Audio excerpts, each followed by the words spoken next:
Welcome to the Daily Word Bible Study, a plain and simple book by book, chapter by chapter, and verse by verse study through the entire Bible. We are in Romans chapter 4, and we are talking about faith. What is faith? And of course, we are allowing the scriptures, to break down faith. And that's always really the best way of obtaining definitions. I have here Greek dictionaries, another one there, and I got all kinds of Greek stuff. You know, in dictionaries, it's always funny because sometimes if you ever looked at a dictionary and you may say, well, what is believe? And then to believe, okay, and that doesn't really tell us anything. But the scriptures write out what a definition is. And so we're doing that here with faith. So remember, James 2 tells us that faith, if you don't have faith, you know what? Let me just do this. Rather than, let's do a quick recap of James 2. And what I'm going to do is I'm going to do James, and then I want to do Hebrew. That's where we started. And so I want to read the two. I'm just going to read a little out of James. And chapter 2. And he says, verse 14, what good is it, my brothers, if someone says he has faith but does not have works? Now, we kind of went over this. James is not teaching on salvation. So this statement here is not saying that you need to have works in order to be saved. But what James is teaching us is what faith is. And this is going to be important because people take this statement and apply it. Like, for example, Catholics do use this verse to say that you have to have faith and works. And as I said, if you were to take this and say that works becomes essential for your salvation, of course, we read and what we're going to get back to, Romans 4, you can't be justified by faith. In fact, he goes so far as to say that if Abraham, which James cites here, if Abraham were justified by works, he would have room to boast, but not before God. So he is not talking about salvation. That's important when you kind of dissect scriptures, to understand scriptures. So he's talking about what faith is. So faith without works. Now he's going to define that. Because if works is the essential thing in this very chapter here, he gives two examples of people who had works or faith by works. One was Abraham, and he says that,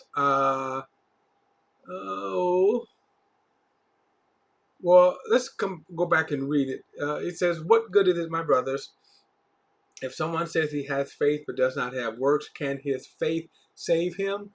If a brother and sister is without clothes and lacks daily food, and one says to him, go in peace, keep warm, eat well, but you don't give him what his body needs, what good is that? Meaning your well wishes. Then he says, in the same way, faith, if it doesn't have works, is dead by itself. So when we keep in the context what he's saying here, we keep in context faith without works. He's going to describe now, and then we are able to understand what he means by faith and works. Not for salvation, but how we would describe our faith, or a biblical faith. He said, but someone will say, you have faith and I have works. Show me your faith without works and I will show you my faith from my works. You believe that God is one. You do well. The demons also believe and they shudder. Foolish man, are you willing to learn that faith without works is useless? So you just can't say, I believe. You just can't have lip service. I believe in God. I believe in Jesus, Well, what actions do you have? So then he says, wasn't Abraham, our father, justified by works when he offered Isaac, his son, on the altar? So now he's talking about the kind of faith that Abraham displayed. You see that faith was active together with his works, and by works faith was perfected. Notice he didn't say his salvation was perfected. He said his faith was perfected. So the scriptures was fulfilled that said Abraham believed God and it was credited to him for righteousness. So by the offering of his son, he demonstrated what kind of faith he had. By the way, Abraham had a deep faith. If you go back and we may, I'll save it for Hebrews. Get to Hebrews chapter 11. And then he said, in the same way, wasn't Rahab the prostitute also justified by works when she received the messengers and sent them out by a different way? So her faith was demonstrated by aligning with the messengers from Israel, which she could have got executed for. She demonstrated her faith. So it was the faith. So now let's go to Hebrews chapter 11. And I want to look at some examples of what James just taught us, how their faith was demonstrated by their works. So, verse 11:1, now faith is the reality of what is hoped for and the proof of what is not seen. For our ancestors won approval of God by it. By what faith?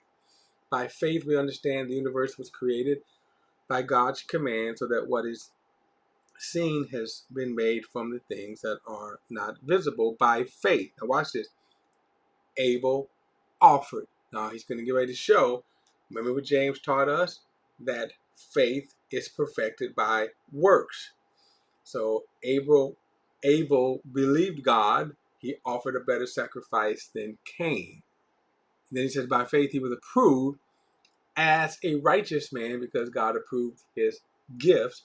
Though he's dead, he still speaks through his faith. And it says, by faith, Abraham was taken so he didn't experience death, and he was not to be found because God took him away. For prior to his removal, he was approved since he pleased God. Now, without faith, it's impossible to please God.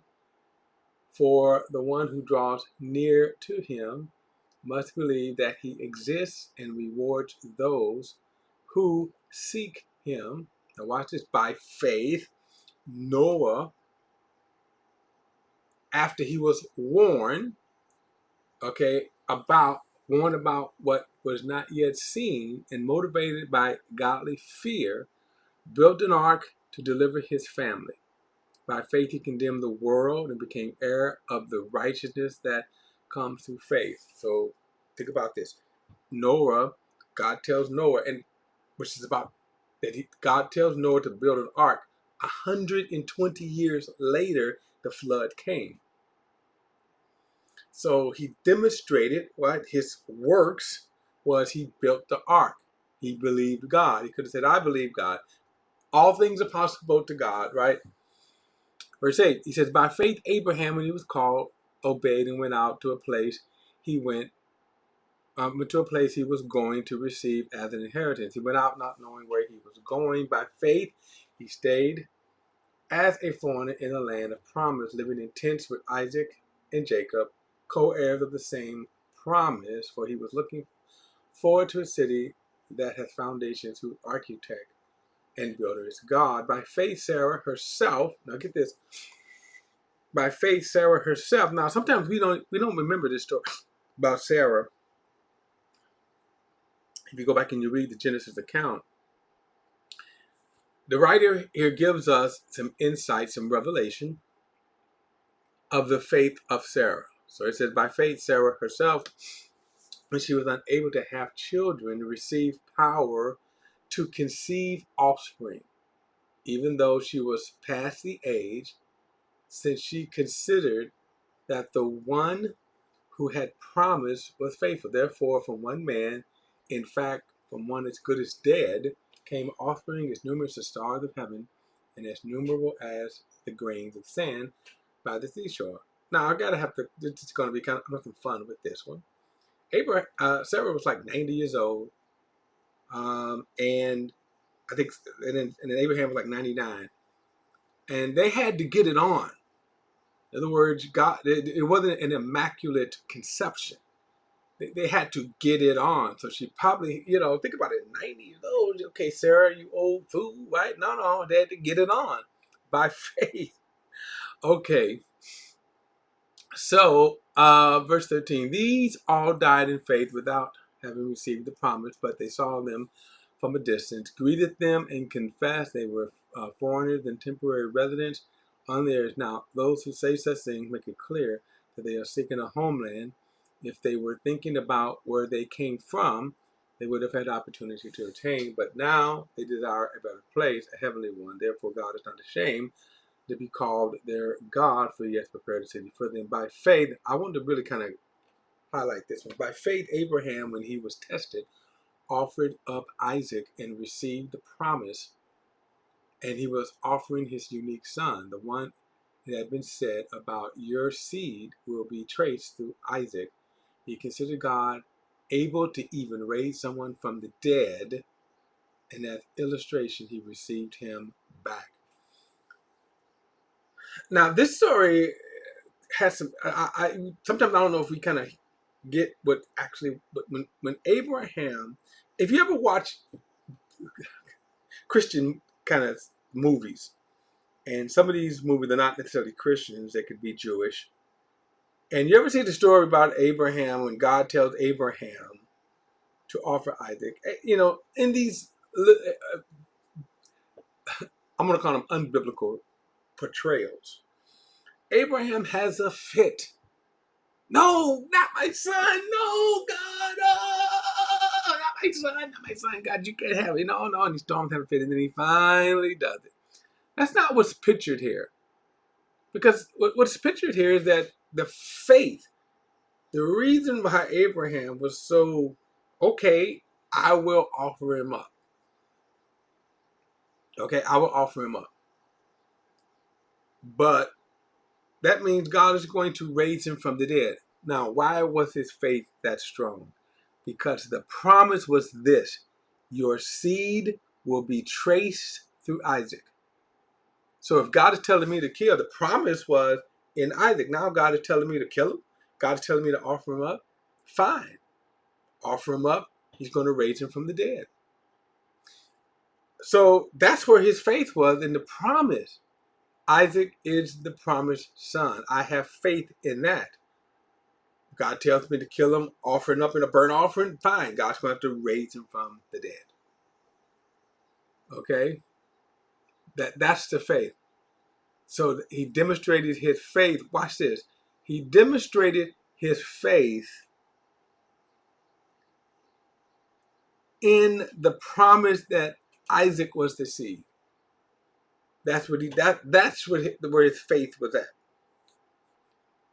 By faith, Isaac blessed Jacob and Esau concerning things to come. By faith, Jacob, when he was dying, blessed each of the sons of Joseph. He worshipped leaning on the tops of the staff.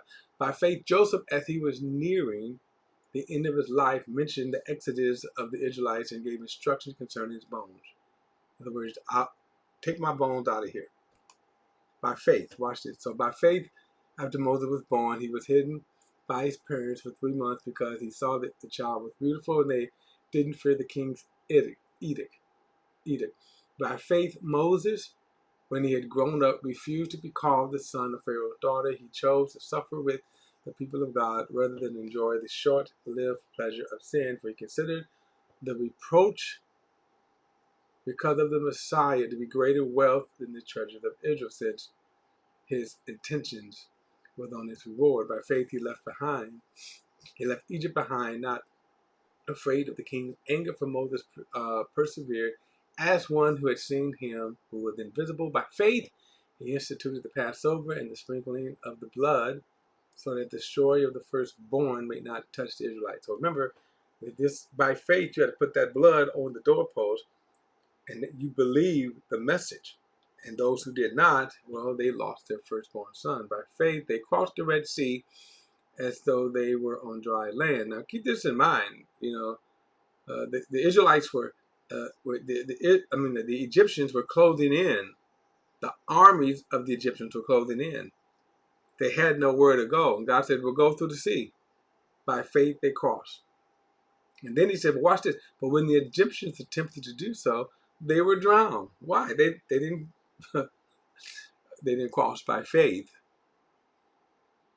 And then it says, by faith, the walls of Jericho fell down after being encircled by the Israelites for 7 days. And then we also read, James brought this up, by faith, Rahab, the prostitute, received the spies in peace and didn't perish with those who did not disobey. Now I'm going to stop there. I think we've seen it.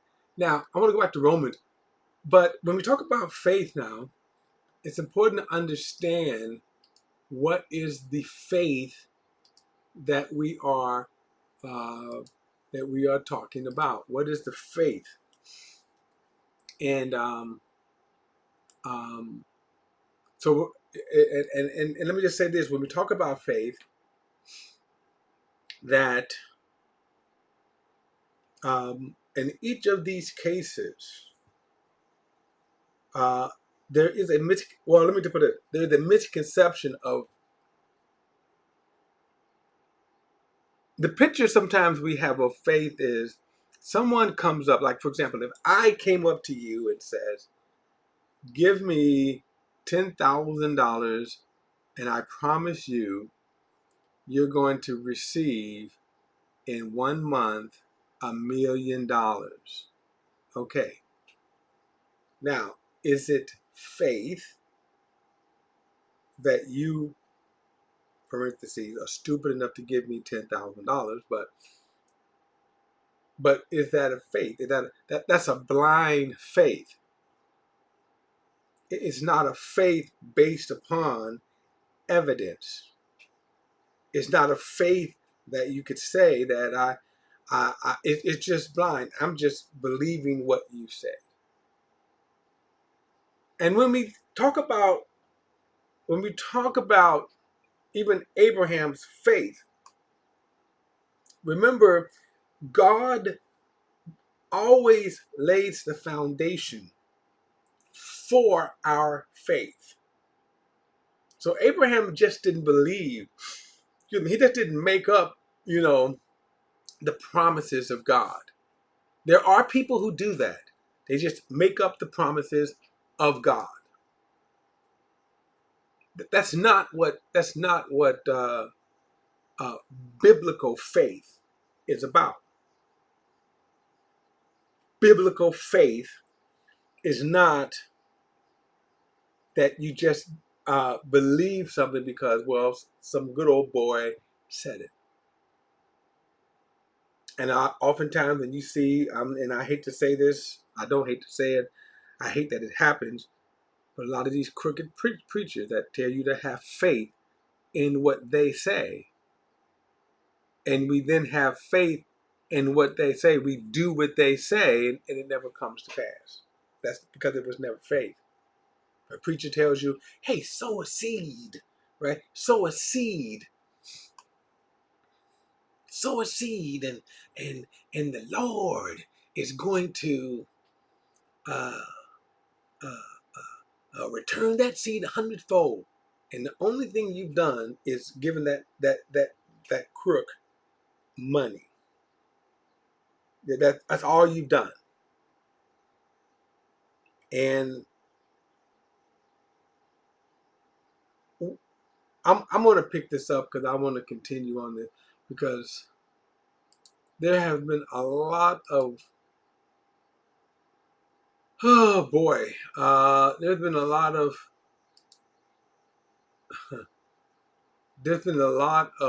foolishness when it comes to faith. I want to continue on this because I want us to have the understanding so that when he says here in Romans about Abraham's faith, and then obviously when the Bible tells us to have faith, what is it that we have faith in? And then we're going to answer this question. Do we have a blind faith? All right, I'll put this up in the next study. Don't forget to like and share this video and subscribe to BP the Bible Perspective. And as always, if you have a thought or comment, add it to the comment section below all comments. So welcome. I'll see you in the next study.